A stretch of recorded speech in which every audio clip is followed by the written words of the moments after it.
In the words of one of my favourite authors, Jorge Luis Borges, the Argentine writer, I've always imagined that paradise will be a kind of library. As a child, I spent a lot of time in Plumstead Library in southeast London, which at the bottom of my road, literally 2 minutes walk away from my house, served as a space of joy despite being located within a very severe Victorian building. I recall spaces to appropriate, nooks in which to nestle, surfaces to lie on, and niches from which to study. To me, libraries demonstrate the true potential of a civic space, a free space with no restrictions on access or dwell time, where a sense of welcome and invitation are often extended to the street. And for a community, libraries often serve as a node for local knowledge and gathering, and for an individual, a space where one can get lost and simultaneously where one can discover. Libraries are enabling environments. They represent access to information and access to knowledge. And to me, libraries represented a repository for endless potential.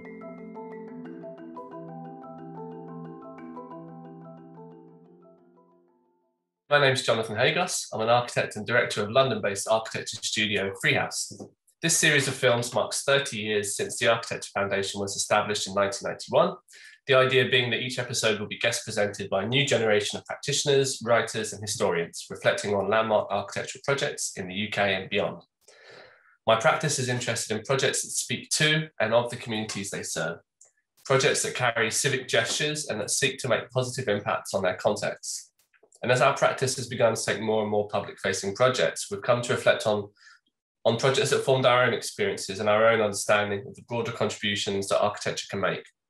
Architecture as a moment of respite and escape, architecture as a reflection of context, craft and materiality, and architecture as a piece of city.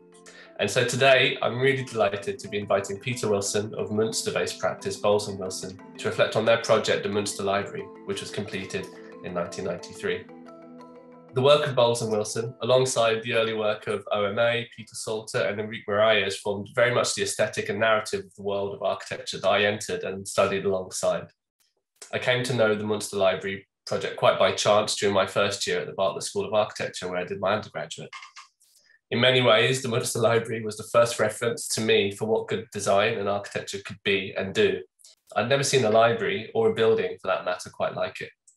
I remember trying to copy the choreography and sequence of the spaces and the purpose of the design, the expressive attention to structure and material, and also the strongest gesture of all, its permeability, its urban sensibility and gesture with regards to its relationship to the nearby St. Lamberti Church. I went on a pilgrimage of sorts to the library in 2015 on a very rainy day trip to Münster from a project site visit we had in Hanover. The rain meant that I spent most of my day in the library, and so I was fortunate to get to know it up close. It was also on the same day that I was invited to meet Peter and Julia at their wonderful Canalside studios, where Peter generously introduced me to their practice, their design methodology, and ongoing projects. And so I'm really pleased to introduce Peter Wilson, one half of Bolles and Wilson. And I'm really looking forward to be able to pick up the conversation I had with Peter 6 years later, and to understanding a bit more about the project, its longevity, its success, and also the role it had on the journey of their practice. So hi Peter, lovely to see you again. Jonathan, thank you for that introduction. I feel I don't have to say anything else after that. Yeah, I did say there were some pithy, humbling words that I would introduce you with. Yeah, and we could talk generally about libraries to start with. I think, and the way you described libraries was the sort of attitude we had designing the Münster Library. I mean, it was a sort of temple, and we thought the library was the storehouse of culture and of knowledge. And when we came to Münster, we spoke in, or we tried to talk in such high terms to the librarians. And they said, no, it's a public library. And it's not like that. The books have a shelf life of 10, 15 years. People tear the pages out. It's basically a utility. So that was a very sobering experience for us. I mean, we came down from our high platform at that moment. Yeah, I mean, I think it would be like a wonderful position to start off with, just really reflecting on the roles of libraries, because obviously, as I understand that project, you were awarded the commission in 1987. Is that right? Yeah, it was a two-stage competition. Firstly, there was an urban design for a library and a museum. But then the result of that was that it was clear that both didn't fit on the site.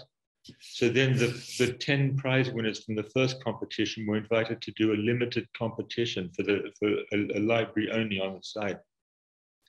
And this for us was obviously, it was an enormous opportunity. We'd been teaching at the AA for 10 or 15 years at that point.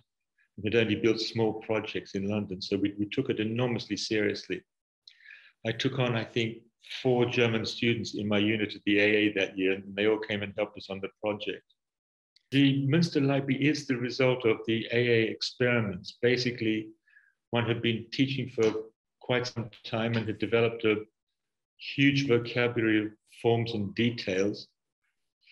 And suddenly this door opened and we had the chance to materialize them, which was, I think, it's of a big danger and also an enormous opportunity. But perhaps if we maybe take a step back and, you know, I obviously had an opportunity to visit Münster and got a sense of the city, but I thought maybe it'd be really interesting to have just a very brief, if possible, I'm not sure if that is possible, but brief, almost historical or contextual overview of the city, because I know that its post-war development in particular almost serves as a legacy to the library project and maybe how you cited it. Yeah, it is a very particular history. And I think one must first say that our design for the Münster Library is very much an Anglo-Saxon building. So basically it landed out of context. It's probably why we won, because it was we were using a language that was very unfamiliar in Germany. Germany at that time, the architectural world was highly rational. Facades had to be gridded. And we got a lot of flack from German architects who called our architecture chaos frozen in stone or something like that. But the history of Münster has a very long history. The library was built, it was the present of the government of the city to the people for the 1200-year anniversary of the city. It's the location of the Peace of Westphalia, the end of the 30 Years' War. And I think it was part of the Hanseatic League as well, the North German trading routes in the Middle Ages. And it was a very dense and precise historic city with half-timbered facades, etc., stone facades, very Gothic. It was like almost every city in Germany in the Second World War, 95% destroyed. And this is a moment of trauma, which is really hard to, well, I guess the older generation know it in England from Coventry and from London as well. But I think in Germany, having your history wiped out is a really traumatic moment. And the post-war generation in Münster, unlike other German cities, made their task the reconstruction of the historic city, which came into fashion in the architectural world with the Belgian movement and the reconstruction of the historic city. But in the 1950s, when the Münster people put up stone Gothic facades, the rest of Germany, being modernist, laughed at them. And it was considered a real conservative laughingstock. But the attitude to Münster changed, I guess, in the 70s and the 80s, when one realized that the modernist cities were somehow soulless. In Germany after the war, the modernist city was the antidote to Hitler architecture. So, and one tried to do a rational plan, and the planner's favorite term was the car-friendly city. But Münster was not car-friendly. It had little narrow streets, and the main shopping street was fake Gothic from 1965. So the generation who put that back were really upset about our library, because we were doing a radical building in what was meant to be a sort of fake historic city. And our interpretation of the plan of the city was to use the historic streets, because there was an expedience in the post-war reconstruction. The buildings were destroyed, but the infrastructure below ground level was still intact. And it was easier to build buildings on, or to build new buildings on historic plots and to use the old infrastructure than it was to put a gridded street pattern in. So we found ourselves with this very curious site wedged between a guild hall from 1650 or something, in the Flemish style, and on the other side a glass car showroom from the 1950s. This sort of extreme historic contrast. So basically, we were we were activating what we'd learnt, or what had been the sort of language of the 80s, so looking at historic cities and talking about the reconstruction of the European city, which was the term of the moment. But on the other hand, what we were doing was a super contemporary building, which had to speak its own language, or the language of its time.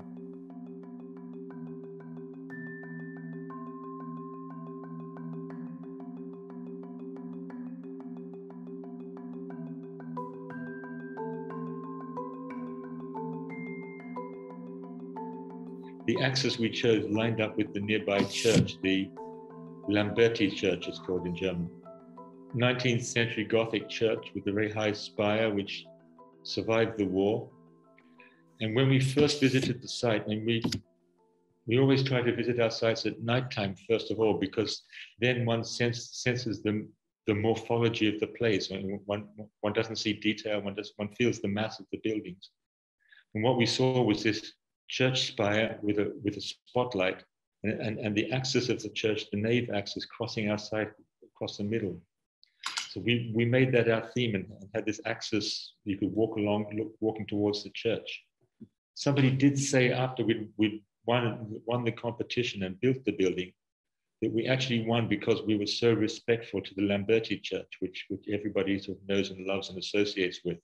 So it wasn't the architecture, it was our respect for the historic context which got us the project. It's such a powerful gesture when you visit it, and I think the fact that there's a humility to the building, despite it being very propositional and, as you say, very crafted. And you know, it's not a background building. It's a building that I think is intended to be in the foreground, but at the same time, it carries a humility with it. And I think that's so evident in the way one navigates through it and around it. I mean, I suppose going back to the idea that, from what I understand, this was maybe your practice's first public-facing commission. Was it quite transformative in the nature of your practice? How did it inform the growth of your practice as a project? Basically, it called our practice into being. In London, we had been as a 2 or 3 person little office doing conversions in one house in London and lots of exhibitions. And then suddenly we were there with this sort of sizable commission, a couple of, how many was it? I think 30 or 40 million Deutschmarks then budget. Basically, we had to invent our office. And we didn't really exist on a scale that could do it. And we could have combined with other offices, but we didn't want to do that. So we took on a third partner who had more building experience than we did and did it all ourselves. Basically, we had to teach ourselves how to detail, or basically we invented details, which is, I think, the whole character of the library, that because we'd worked on small scale interiors in London, we were familiar with the sort of intimate scale of a handrail or of a little piece that one might touch. For those who haven't seen the building or haven't had an opportunity to visit it, there is so much joy in the project. And I would say a lot of that joy exists at so many different scales. I think there's a kind of macro scale in terms of how the building sits within its site. And we've talked about that gesture to Lamberti's Church. But there's also so much joy in the tactile and the small moments. And I was looking through my photos of my visit back in 2015, and I've got a photograph of the fireplace in the kind of large reading room, or the seat that's nestled in between the steelwork, the sliding entrance gates, the mobile newspaper racks. I think it is, in a sense, overloaded with detail. And the comments we got from German architects was, I think it was Kleihus, Joseph Paul Kleihus, when I walked him around it, he said, personally, I would have done less. And I can understand that, because basically we were probably still are maximalists rather than minimalists. I think it's to do with narratives as well, and each detail for us has its own narrative. So basically, each little piece is telling a story. And it's basically an epic story, and it's a library. It's a collection of details.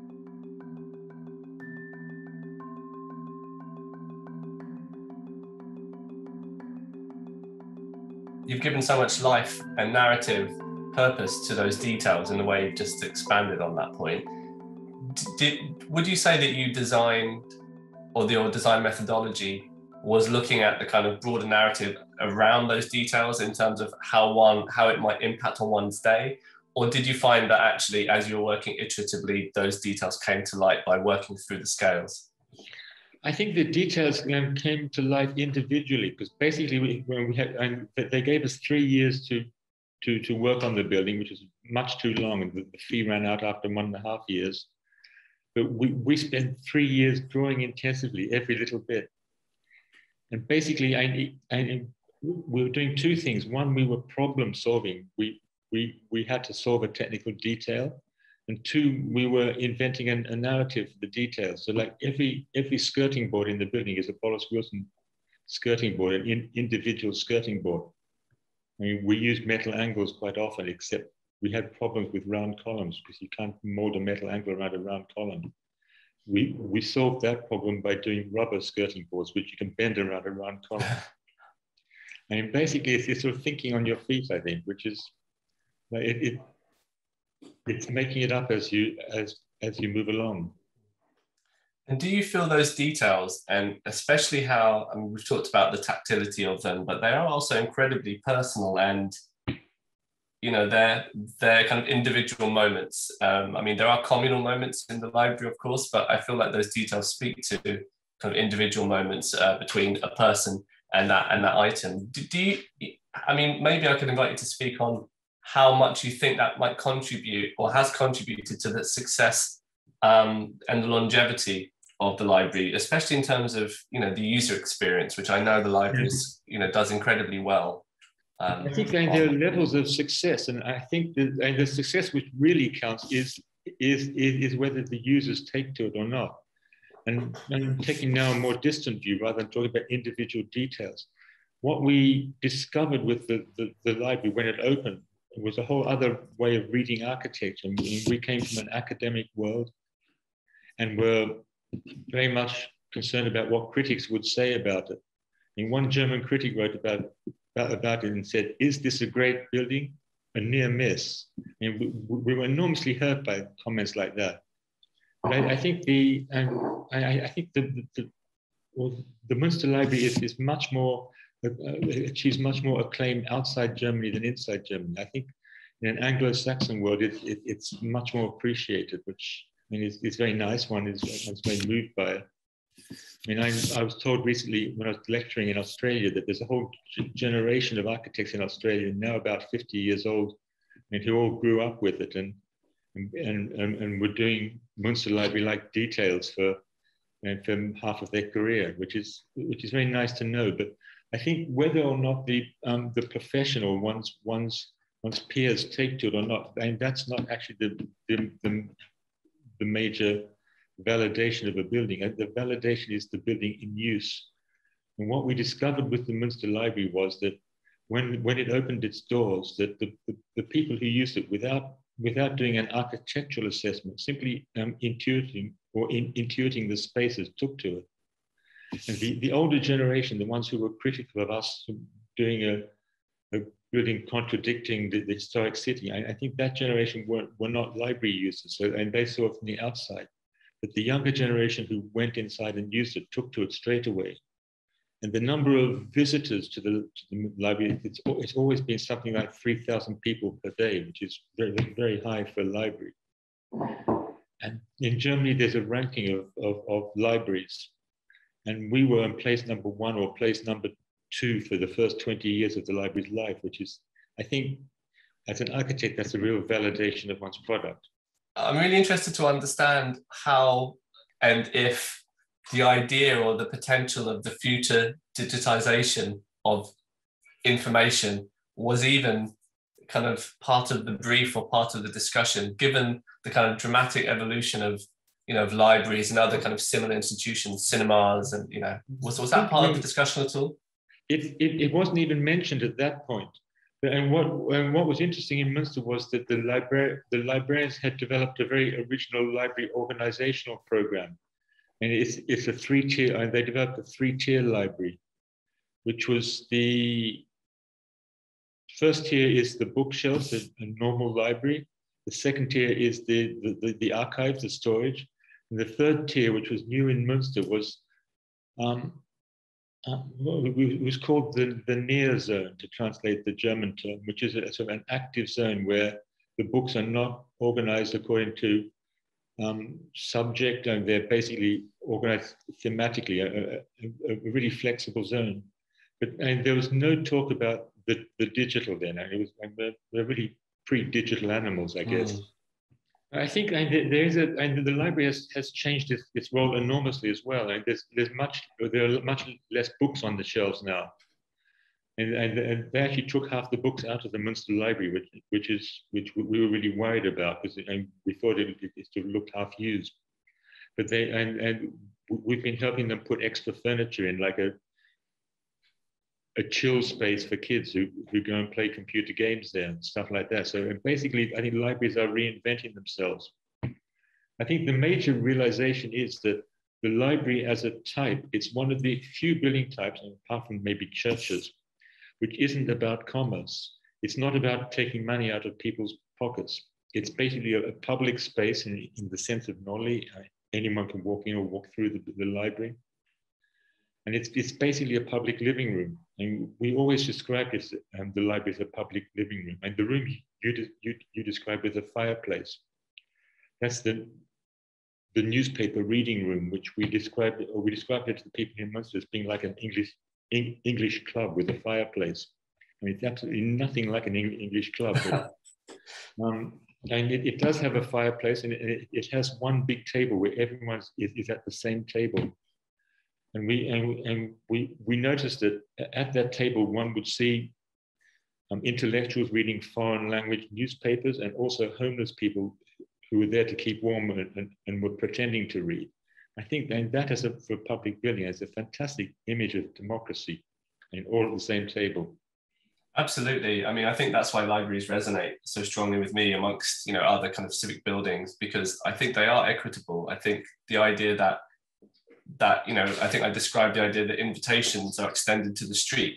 I think those invitations are extended to everybody and everyone, as you say, because commerce isn't the overriding factor for entry. It does mean that actually you get a much broader cross-section of society.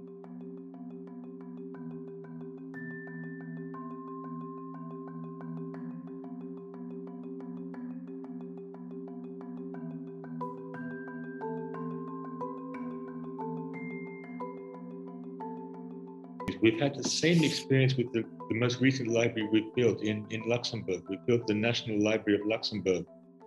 That's been open for 2 years now. And before Corona, when they first opened their doors, it was inundated with users, and they were totally surprised.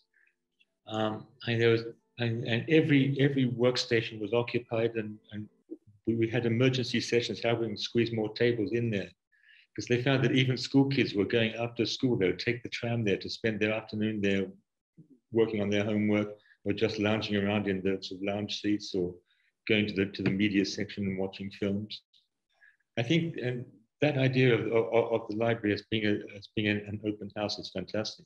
I completely agree. I mean, how did you find the approach to the Luxembourg Library, or the National Library of Luxembourg rather? How was that informed by maybe some of the learning, not only in your Münster Library project, but also the many other public-facing commissions that you've delivered since? I think in Luxembourg, it's a really big building. It's a national library, and it has a huge archive. So we had all sorts of technical questions: how to keep how to preserve historic books in a bomb-proof bunker. There's 5 levels of underground bunker, which have to be kept at 18 degrees because the books otherwise get all sorts of mildew. And basically one had to solve all those technical problems, and it had to be much more machine-like than the Münster Library. But our intention was, in the reading spaces, to also create some intimate corners like in Münster, or rooms with a special character, like a blue corner, or a wood-lined niche, or in Münster and also in Luxembourg, there's a room with a Steinway piano where you can go and play music. I think, and that sort of thing in a public building is fantastic. although it's a kind of foreground building and it's very propositional, it's also at the same time quite a humble building. And I feel like there's a lot of maybe intentional contradictions about the building, certainly in terms of the way I read it and I interpreted the building. For one, I find it to be an incredibly agile building. It sits quite lightly on the ground, given how large its footprint is. And actually, from what I understand, there are basements and you do span the entirety of the site, but what you see, a bit like an iceberg above ground, doesn't necessarily reflect that. I wanted to ask if you could expand a little bit on the kind of formal approaches you made to the building as a practice, and maybe even understanding more, if there were any alternative iterations of the design and how you were trying to position it on the site. And there were a few other adjacent pieces which fell off during the process. I mean, we imagined it extending with other pavilions out into the city. But in the end, I think the Münster Library has a really hard edge, really hard lines at the edge. And there's a very formal diagram underneath it of the outer drum shape, which we always understood as being like a slice of Asplin's drum. It's not. It doesn't have the formal clarity of Asplin, but it's sort of half a ship shape, which was a form we were talking about at the time at the AA. And then there's a 10-meter wide slab which closes the block the first time.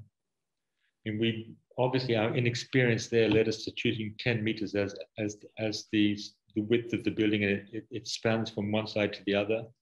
10 meters is too much for a normal concrete floor slab. So we had to use pre-stressed concrete floor slabs, which was a good engineering solution. The floor slabs do span 10 meters, but it means that you're not allowed to drill into them for any other installation, because you might drill through a tension rod and the whole thing would then collapse. So, and we learned a few basic lessons about structures in designing it along the way.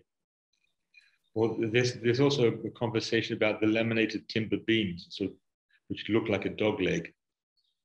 And these were meant to be sort of to expose their material, timber, and we wanted them to have a light glaze, and the first glaze wasn't good, so we sort of glazed it more, and they ended up just being white, so it looks like a bone.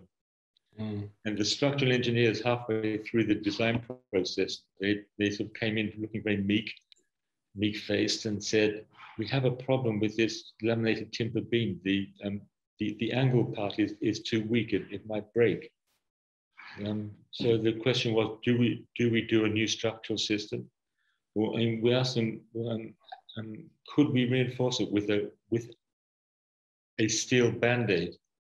And so we followed that solution and added extra steel bits to the side of the laminated timber, which people now think is part of our architectural articulation, but basically it was an emergency solution to a really serious problem.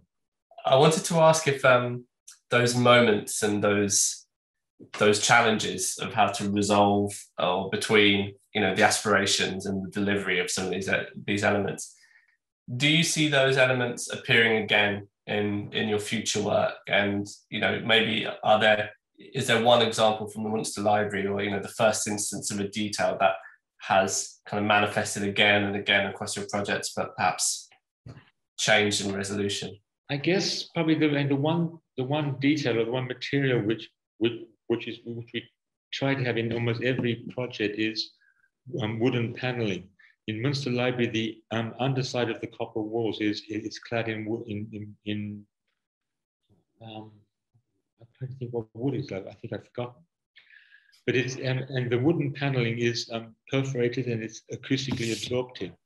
And that was a sort of a chance decision, which means that we have an enormous amount of absorptive surface in the library, and that means it feels like a library. I once walked through the Münster Library with Ettore Sotzas, and he turned to me and said, "This feels like a library," which I thought was a really good comment. He was talking about sort of ambience, also the aura of the building. So we always try to have lots of wood, and obviously wood is sort of warm and friendly. I think maybe it's a 1980s fashion as well. We are aware that our style maybe is a little bit dated these days. Wow. Yeah. Subjective. I wanted to ask, and I touched on this earlier, but you had an opportunity to revisit the project in, I believe, 2010, or perhaps the conclusion of that revisit was in 2010, which I think firstly really speaks to, I suppose, the very positive relationship you've had with the library since the first, since it was delivered in 1993. But I wanted to ask if you could maybe talk to us a little bit about how you were approached by the client team and what the brief was at that point, how open or how defined it was. The head librarian was for her whole career there in that project, and that was basically her life's work. She was with us when we were designing, and she retired 2 or 3 years ago. It was actually the head librarian and the assistant librarian. They were the building's #1 fans, and they wouldn't dare do any changes without asking us, which was fantastic. I mean, there's obviously lots of things change in the library, and they're always trying to reduce their staff numbers. And we had desks placed in what we thought the right location, so that the librarians were like the ship captains, and they could view the deck and see what was going on. But they've since tried to rationalize that and taken out some of the control desks, which for us was really quite painful. We were throwing away really carefully detailed pieces of joinery. But when we're trying to, and if we're asked to redesign a desk or to reduce one piece to stay within the original language, but we also had to introduce, I think it was the time you were here, we had to introduce automatic book return systems. Basically, it's a scanning screen which reads the code on the book and takes it down a conveyor belt to the sorting room. So basically that continually updating it has been entrusted to us, which we're very grateful for. We're trying to have it classed now as a heritage building. It has to be around a building has to in Germany have been around for 1 generation to be a heritage, or classed as heritage. I think 1 generation is 25 years, and the Münster Library is now 30 years. I think there is now an application underway for it to be classed as a heritage building, which will stop future generations messing around with Bolles+Wilson details. Trying to understand why there are steelwork band-aid solutions to timber glulamps.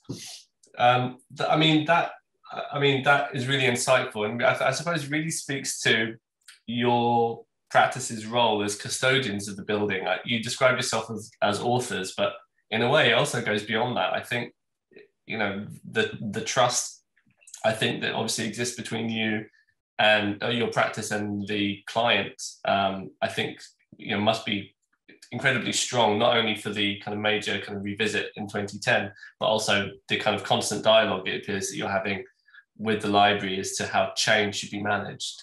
Yeah, I guess it's our presence. I mean, we've opted to stay here in Münster, to stay in the provinces.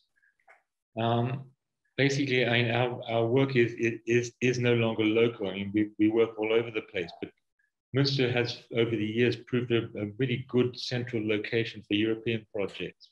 I think, I mean, our role here is, I mean, it's because there's 2 partners in the office, myself and Julia, my wife, Julia Bolles+Wilson, and it's her hometown as well. So basically, and she's much better connected than me here, and she's on all sorts of committees. There's another library we haven't mentioned yet in Münster. We also did a very small prison library in Münster. Mm-hmm. The prison library, it's only 1 room, and the prison librarian came to us and said, "Could you do something for us?" But he didn't have any budget for a fee, so we basically did it as our sort of public duty. We did a design. That for us was really gratifying, and we designed this 1 room. It was built by the prisoners, and it turned out that because the library we'd inserted in the prison was offered as a respite to prison life, that book reading became the major activity for prisoners. Before their major activity had been television watching, but then after we did that library, there was a huge renaissance in book reading in the prison. The outside of the prison is covered in ivy, and the prisoners themselves had the idea that they could make the inside the outside. So they cut out little carpet leaf shapes as templates and printed them on the wall, so that the interior or the ceiling and the walls look like a pattern of green leaves.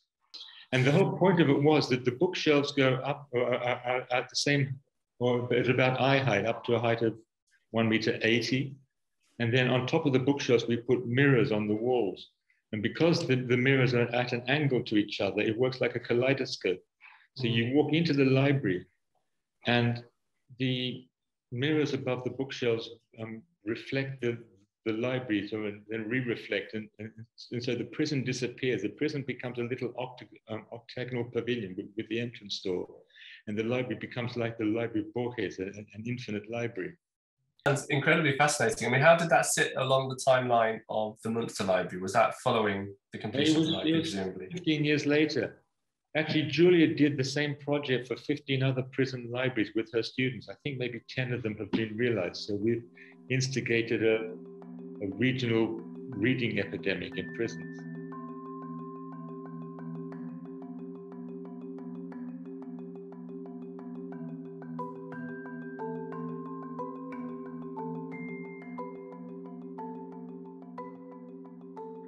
You know, especially because the Münster Library is now approaching 30 years in age, you know, I suppose often things are easier in hindsight, and you know, one can look back and understand how you could do things differently. But is there anything in the Münster Library that you think, okay, if we had an opportunity to do it again, that you probably would tweak one thing or change one thing? No, I think when we were brought back to ask to do updates, and we had a long think about it, and we decided not to do the sort of more current modes of detailing, to stay true to the original intention. I think actually the moment when it was built as well, it was a very lucky moment in history. It was a time when sort of crafted handwork was still possible in the building industry, and I think most things have been edited out for budgetary reasons. And it was a time when we could still look back to this sort of crafted modernism of Asplund or of Sharoon. We're moving into a reflective phase. I mean, we're no longer the youngest as architects. I mean, we're both over 70 now. So we spend quite a lot of time looking back at what we have done and trying to measure what it was and what it could have been. And I think for the Münster Library is obviously the major signpost there, and it was our first really big success.